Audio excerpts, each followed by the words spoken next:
I'm Talia Ricci. Tonight, a man is dead after a shooting in Toronto's East End. It was a busy time of day. There's a lot of people out and about today. Police say the shooting happened in the area of Danforth and Donlands.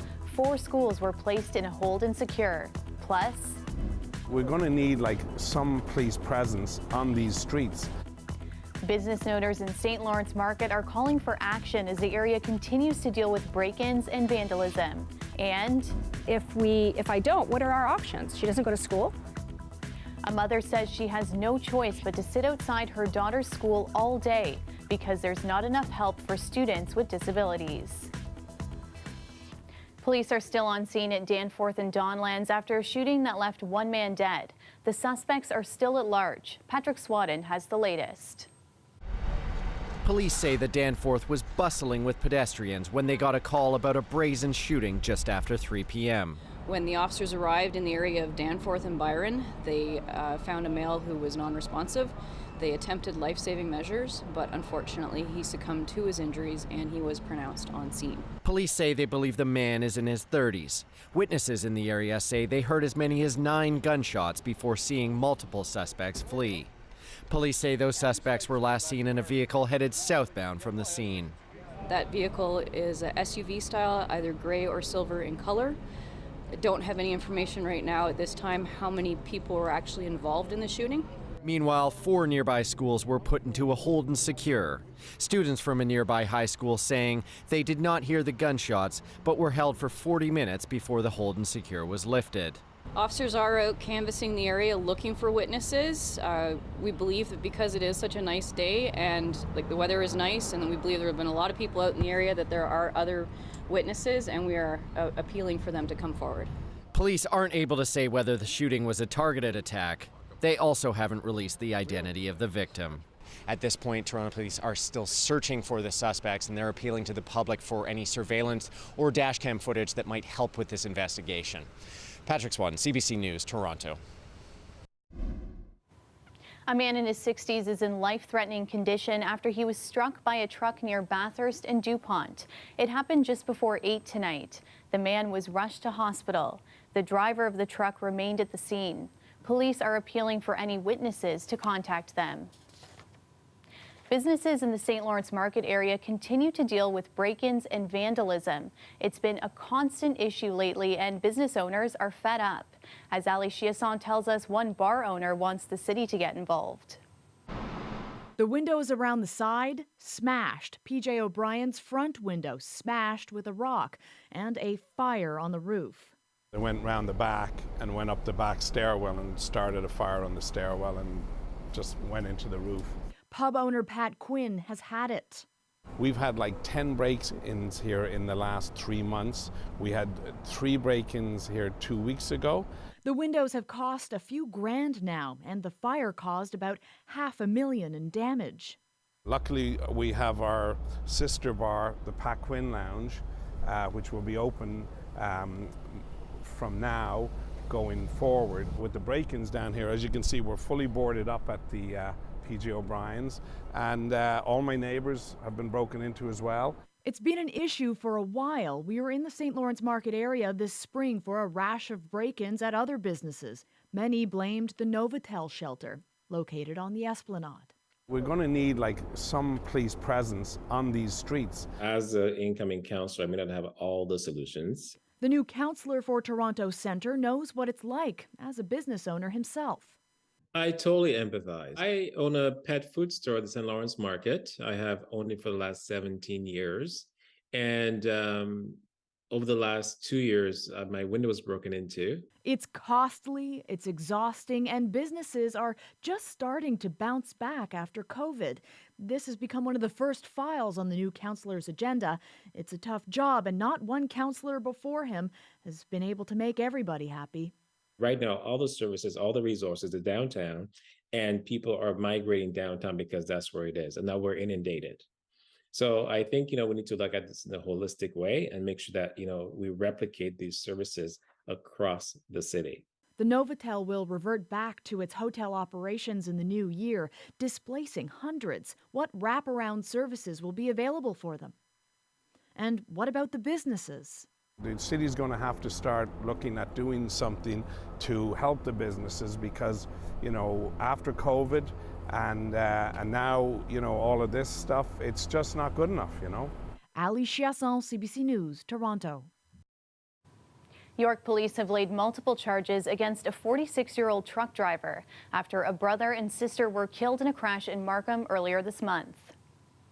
It happened near Markham Road and Elson Street on October 12th when the dump truck collided with the victim's car. The siblings, aged 21 and 23, died in the crash. Another passenger, the victim's mother, was critically injured and remains in hospital. The driver of the truck was not injured. The Vaughan man has been charged with dangerous driving causing bodily harm and 2 counts of dangerous driving causing death. People have been complaining a lot about the city's gridlock, and that's about to get a whole lot worse for many downtown. Adelaide Street is undergoing several projects at the same time, and that construction is going to last for months. Clara Pasica has more. Here on Adelaide Street, the city's latest construction project is reducing some sections of the road to 1 lane, creating headaches for motorists and cyclists alike. The city says it's taking a bit of a rip the Band-Aid off quick approach here. So what we've done is we've bundled together a number of infrastructure upgrades into a single contract. And really, when it's all said and done, to reduce overall impacts, both in terms of the residents, the businesses, and traffic. The projects include replacing an over a century-old water main, redoing the tracks for the streetcars in anticipation of the new Ontario line, and pedestrian and cycling upgrades. But those traveling the tracks aren't praising the traffic woes. That's be really crazy. It's make us a chaos. Yeah. How hard have you been finding it lately to get around as a taxi driver? As a taxi driver, you cannot believe it. It's a mess, and sometimes it's just really unpredictable. You don't really know what time, when it's going to close. It's too hard sometimes to make a turn. It'll probably improve bike infrastructure and streetcar infrastructure. I think the long-term plan is good. I'm okay with it. It's painful, but I'd rather see improvements get made than not. The city is recommending that people avoid taking Adelaide if they can, and says that barring weather issues, the major construction should be completed by the end of this year, with the final details completed by the spring. As for the drivers, many are stuck with this. Clara Pasica, CBC News, Toronto. And being stalled in construction traffic never felt so expensive. Gas prices continue to rise, and one expert says it's likely they'll hit a new high this winter. I think we could hit $1.85 next week, maybe a little higher, or we could be as low as $1.75. I think we're sort of in that tipping point where markets may take a bit of a breather. What is going to drive prices higher, though, will be colder weather. Dan McTagg says by December we could hit the $2 mark. The average price for a liter of gas right now has risen by about 20 cents this week, now sitting at $1.77. By the weekend, it'll be up another 4 cents to $1.81. That's the highest number since July. McTagg says today is the best time to fill up, despite another forecasted drop on Sunday. Dahlia Ashry joins us now for a first look at the forecast, and I'm hoping to see more sunny days like today this weekend. Well, Talia, we're going to be seeing more of that incredible weather throughout the weekend, including lots of sunshine. We have that high pressure system that's still moving in across the province. That's what's giving us those clear skies with all that sunshine. But towards the end of the weekend, as we head into Halloween Day, which is just around the corner, that's when things are about to change. But first, let's talk about the daytime high in Toronto today, 10 degrees, sitting right where we're supposed to be with those seasonal temperatures. Usually the daytime high this time of year is 11 degrees, so right where we're supposed to be. A little cooler out in Hamilton, 9 degrees, and 14 degrees in Sarnia. Now, although there is a high pressure system that is moving in across the province, we will be seeing the low pressure system moving in as we get to Sunday and Monday, and that's what will be giving us the rain. But first, let's talk about the frost advisory that's in effect for most of the Golden Horseshoe, except for Oshawa. But for most of it, you got to be careful about your plant and crops because they could get damaged. So if you have plants, make sure you bring them inside. Quite a windy day as we head into Saturday. And we'll be seeing winds gusting up to 30 kilometers an hour. And tonight, temperatures will drop to 0 degrees, and tomorrow 14 degrees and some lovely sunshine. Talia? Thanks, Dahlia. The inquiry into the federal government's use of the Emergencies Act heard from a key witness today. Peter Solali was the Ottawa police chief when the convoy rolled onto Parliament Hill last winter. From the start, Ottawa police came under harsh criticism. Solali was asked what that was like for members of the force. The level of disinformation and misinformation was off the charts. It was crushing to the members' morale. It was crushing to the incident command team's morale. It was crushing to my executive team's morale. I suspect it was crushing to the board. It was crushing to everybody. It was unrelenting. It was 24 hours a day. And I think by the end of the weekend, it had become a global story. Much of the criticism of Solali, including from witnesses this week, was that Ottawa police were unprepared. But today he said that even in hindsight, he doesn't think early intelligence reports suggested protesters would dig in and remain. He said that assessment quickly changed. And on day 4 of the protest, an Army officer told him the protest had, quote, elements of an insurgency. Back here in Toronto, a single mom says she's resorted to waiting outside of her daughter's high school every single day to help her when she needs to use the washroom. Her daughter is in a wheelchair, and she says the school and the board are not taking enough action to accommodate her needs. I have my little chair, and if it gets cold, I've got a blanket. Michelle Cousins has made her van comfortable. That's because every day since the first day of school, she's sat in it for hours, waiting to hear from her daughter. And she calls me in on an as-needed basis to use the bathroom. She's in a wheelchair, and so she has some specific needs that require, assistance. So I have to be there because there's no EAs available at present that can give her assistance. Cousins says she started the process early to ensure 14-year-old Colette would be able to start the school year smoothly and safely. But she says communication and action has been frustrating and slow. Weeks into class at Marshall McLuhan Catholic Secondary School, this is seemingly the only solution. If I don't, what are our options? She doesn't go to school. So I really wanted her to have this opportunity. So if that meant me making whatever sacrifices I had to, I was prepared to do that. In a statement, the Toronto Catholic District School Board says it works with students with disabilities on a case-by-case basis to ensure their needs are being accommodated. Adding, the school has an elevator, accessible washroom, and an operable Hoyer lift. Support staff are available and assigned as needed to assist any student that may require accommodations. But that's not what Cousins is seeing on the ground. So here I am without a livelihood essentially right now, all because people really don't have a grasp of how disconnected everything is. So I hope that this informs them. I hope there's some sort of systemic change. So does Colette, who says while high school does have its perks, part of her experience has also been disappointing. Yeah, I think the school should be taking care of a lot of stuff. It's not fair that my mom has to sit in a van. I think they should be accommodated to children who need accommodations. Cousins says she's been told equipment has been ordered, but she still believes being on call in her van will likely be the reality for several more weeks, a sacrifice she's willing to make for her daughter and for change. She has her own voice, but what I find is when people don't listen to it, it's my job as a mom to amplify. Ontario's Minister of Long-Term Care was in Scarborough today, announcing that the area will be home to 2 new specialized programs for people with dementia.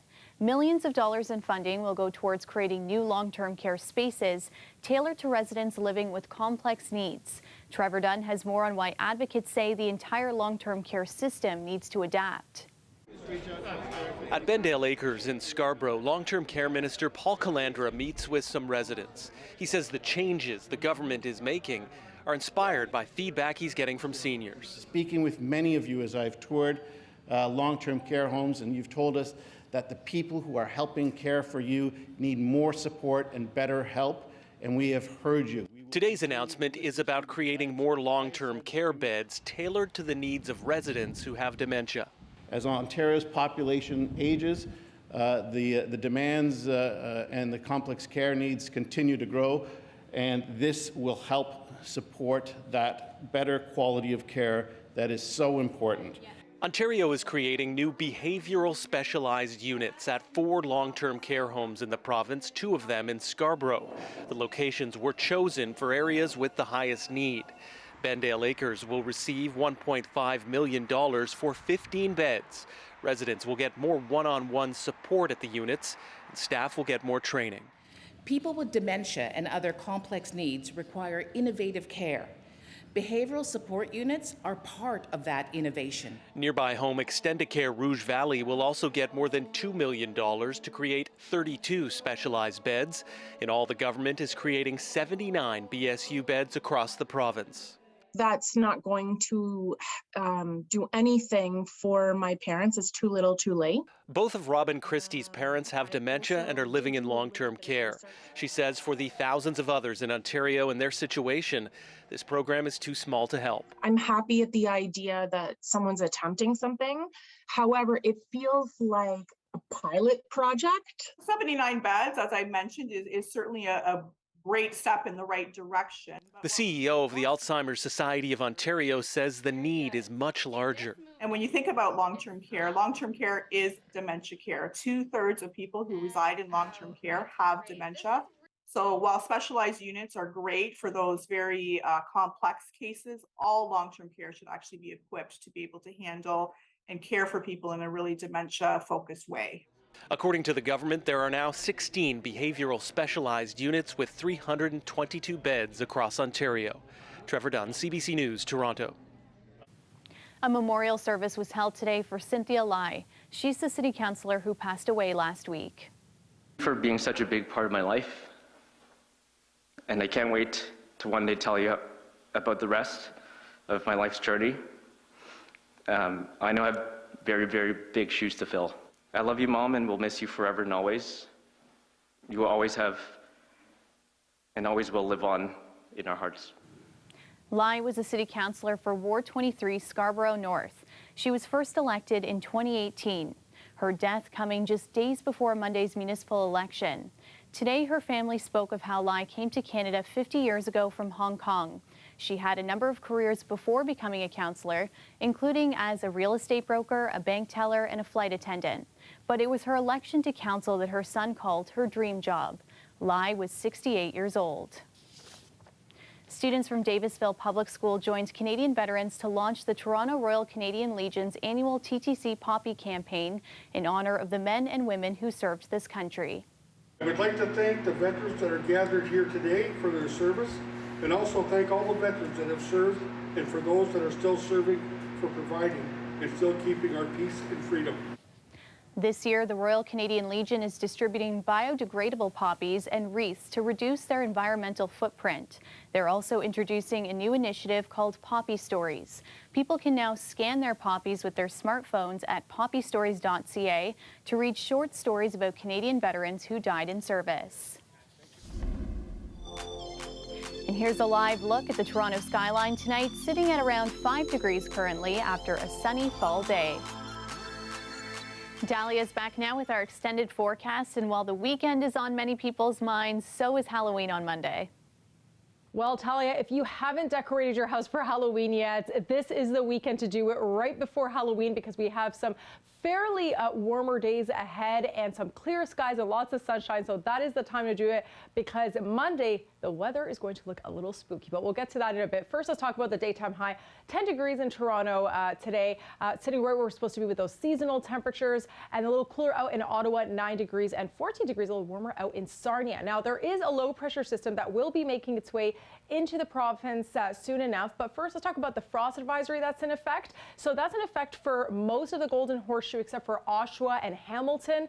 So that means that your plants could get damaged with the temperatures getting near that frost temperature. So just bring in any plants if you have them outdoors so they don't get damaged, and for those who have crops. Now, we will see that low temperature system moving into Ontario as we head into Saturday night and into Sunday. Really is when we get most of that cloud coverage. We can take a closer look here. That cloud coverage really starts to come in on Sunday. That precipitation starts to peek through on Monday, some scattered showers, and especially on Monday night, we might get some more heavy rainfall for some parts of the GTA. Temperatures tonight will drop to a below 0. Some fog patches here and there. That frost advisory that we talked about is in effect for most of the Golden Horseshoe. And then Halloween, we will be seeing a little bit of a spooky condition for those that don't like the rain.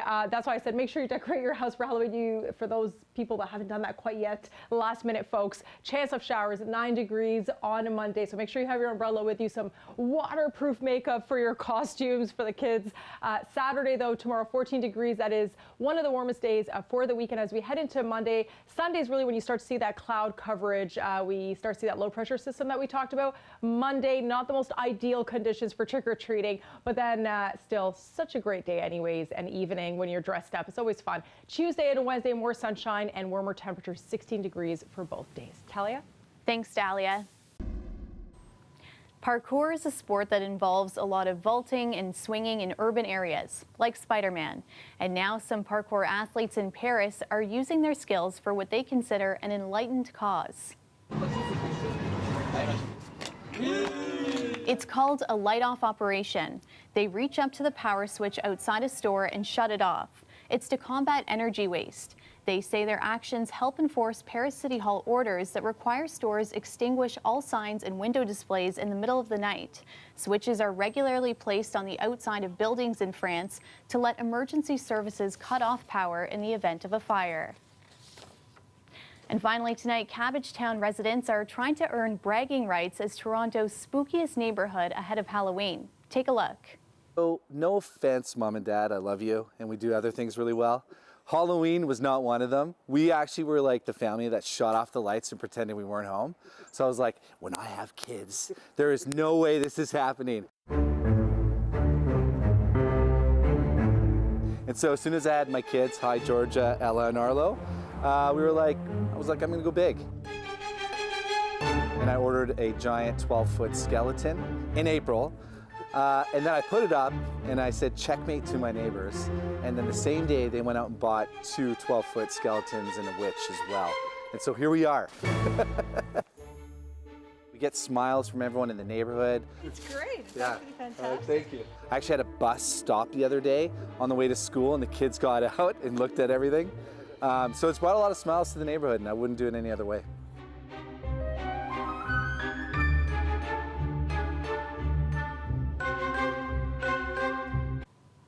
And that's our show for you tonight. Thanks so much for watching. Shannon Martin has your next local newscast tomorrow at 6.